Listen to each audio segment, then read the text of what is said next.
Halo teman-teman, kembali lagi dengan saya Andeka Christian Lubis, jurusan Matematika, Fakultas Matematika dan Ilmu Pengetahuan Alam, NIM 08 011 28 2025 025. Nah, di video kali ini saya akan membahas tentang program pada soal ujian tengah semester saya sebelumnya. Untuk penjelasan dalam video ini saya akan menjelaskan jalannya program dan algoritmanya. Halo teman-teman. Nah, kita sudah selesai membahas program nomor 1, nomor 2. Sekarang di video kali ini saya akan membahas program nomor 3 dari soal ujian tengah semester saya yang sebelumnya. Nanti kita bisa lihat soalnya dalam program. Tanpa basa-basi, mari kita langsung lanjut ke pembahasannya. Check it out. Nah guys, kita sudah masuk ke software dev C++ nya. Untuk sekarang kita akan membahas program nomor 3. Yang pertama, kita harus tahu soalnya nomor 3 ini. Pertama itu, soal nomor 3 ini meminta kita untuk membuat program di mana kalau misalnya kita input kedua bilangan dan status dua bilangan itu genap, maka kan nanti genap tambah genap.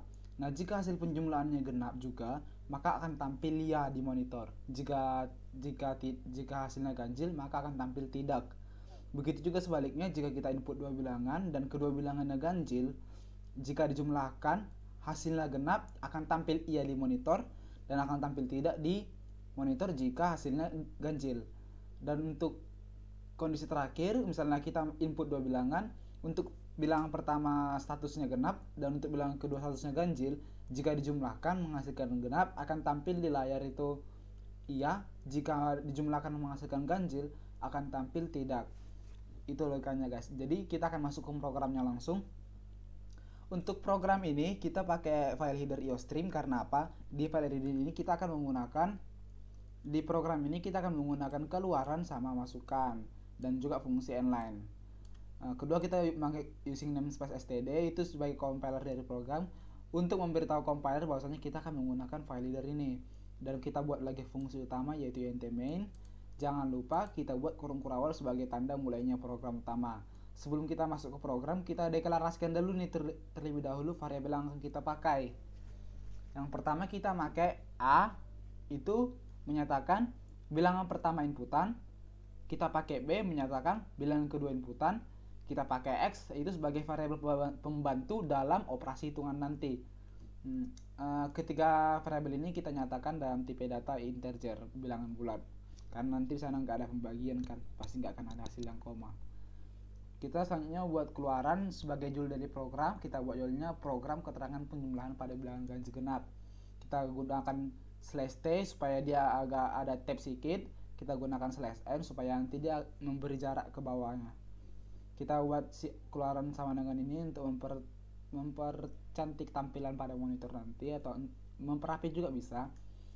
Lalu kita buat count_ndl inline supaya nanti jarak dari sama dengan ke baris selanjutnya itu tidak terlalu dempet, jadi agak rapi ditengok. Terus kita pertama buat keluaran sebagai perintah untuk memasukkan bilangan pertama nih. Kita nyatakan dalam variabel A. Terus kita buat perintah kedua untuk memasukkan bilangan kedua, dan bilangan kedua nanti kita nyatakan dalam variabel B. Setelah itu kita buat jarak. Setelah itu kita buat kondisi pertama, itu jika inputan pertama A bersisa 0 dan inputan bilangan kedua dibagi 2 bersisa 0. Jadi maksud dari kondisi if ini gini, A mod 2 sama dengan 0. Berarti dia akan mengecek apakah A mod 2 itu bersisa 0 sama B mod 2 itu bersisa 0. Jika kedua kondisi ini terpenuhi, maka dilakukanlah proses X sama dengan A tambah B. Untuk else if nya kita pakai kondisi gini, A mod 2 tidak sama dengan 0 and B mod 2 tidak sama dengan 0. Berarti ini untuk mewakili ganjil. Berarti di saat A modulo 2 tidak menghasilkan 0, tidak bersisa 0, berarti di saat A modulo 2 tidak bersisa 0 dan B modulo 2 tidak bersisa 0, maka kedua bilangan itu berstatus ganjil. Nah, jika kedua kondisi ini terpenuhi, maka program akan melakukan proses hitungan yang ada di dalamnya. Selanjutnya untuk else terakhir, itu kan di sini keduanya genap, keduanya ganjil. Berarti di else terakhir ini satu genap atau ganjil. Cuman kita nggak buat kondisinya karena memang dia itu kondisi terakhir. Kita cuma membuat L saja. Lalu kita buat jika kondisi ini terpenuhi, jika kondisi ini sama ini tidak terpenuhi, maka nanti program akan langsung jalankan yang di sini. X sama dengan A tambah B. Nah, kita buat lagi kondisi if untuk kesimpulan dari X sama dengan A tambah B. Jika X hasil penjumlahannya itu di mode 2 bersisa 0, maka itu akan tampil iya di monitor.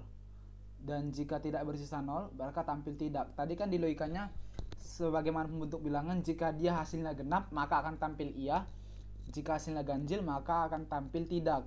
Makanya kita buat di sini X modulo 2 bersisa 0, berarti itu menunjukkan genap kan. Jika kondisi terpenuhi maka akan tampil iya, cout iya pada monitor. Else ini berarti lawan dari if ini, berarti dia X modulo 2 tidak sama dengan 0, maka akan tampil tidak. Gitu teman-teman. Untuk tidak membingungkan, biar kita running coba ya. Jangan lupa tutup kurung kurawal ya, ini sebagai tanda selesainya program utama.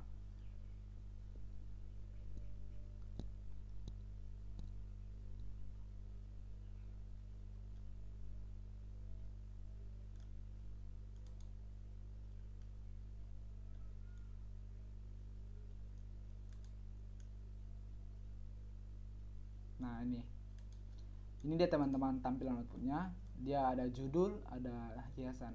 Misalnya kita masukkan bilangan pertama itu bilangan 6 genap, terus untuk bilangan kedua genap lagi 4, maka kalau 6 tambah 4 kan 10. Nah 10 itu pasti hasilnya genap. Tengok ya, pasti tampilnya iya. Mari kita lihat, iya. Berarti program kita sudah benar guys. Untuk kita cek ganjilnya, ayo kita cek ganjilnya.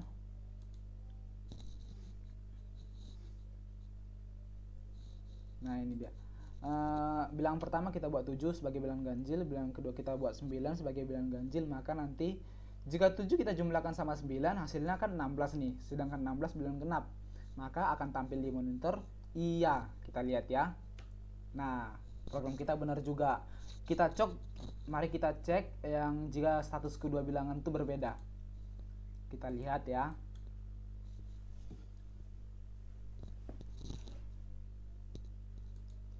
Pertama kita buat genap nih dulu 6, baru yang bilang kedua ganjil 5. 6 tambah 5 kan 11 ganjil nih, maka pasti di monitor akan tampil tidak. Mari kita lihat.